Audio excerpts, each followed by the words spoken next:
Hi అండి, కమ్మనైనా గుళ్ళో పెట్టే ప్రసాదం పులిహార నేను ఎలా తయారు చేస్తాను. ఇందులోకి నేనైతే ఒక సీక్రెట్ యాడ్ చేస్తానండి. అదేంటనేది ఈ వీడియోలో చూసేయండి ఫ్రెండ్స్.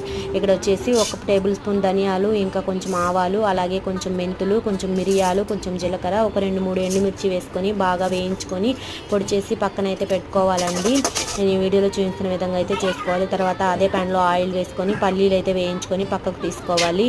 ముందుగానే పల్లీలు వేయించుకొని లాస్ట్లో మిక్స్ చేసుకుంటే టేస్ట్ అయితే చాలా బాగుంటుందండి. తర్వాత చింతపండు కూడా నానబెట్టుకొని గుజ్జు తీసుకొని పక్కన ఉంచుకోవాలి. తర్వాత ప్యాన్ పెట్టుకొని ఆయిల్ వేసుకొని పచ్చెనపప్పు, మినపప్పు, జీలకర్ర, ఆవాలు, 4-5 ఎండుమిర్చి, కరివేపాకు, ఇంకా ఇంగువ, అలాగే చింతపండు గుజ్జు కూడా వేసుకొని తర్వాత 2 నిమ్మకాయల రసాన్ని పిండుకొని తగినంత ఉప్పు వేసుకొని తర్వాత ఇందాక పొడి చేసి పెట్టుకున్న పొడిని కూడా వేసుకొని బాగా మిక్స్ చేసుకొని బాగా దగ్గరికి వచ్చేదాకా ఉంచుకొని దించుకున్న తర్వాత ముందుగానే ప్రిపేర్ చేసుకున్న అన్నాన్ని ఇందులో కలుపుకొని మిక్స్ చేసుకున్నారంటే కమ్మనైన గుళ్ళో పెట్టే ప్రసాదం పులిహార అయితే రెడీ అవుతుందండి. నా వీడియో మీకు నచ్చితే ప్లీజ్ సబ్స్క్రైబ్.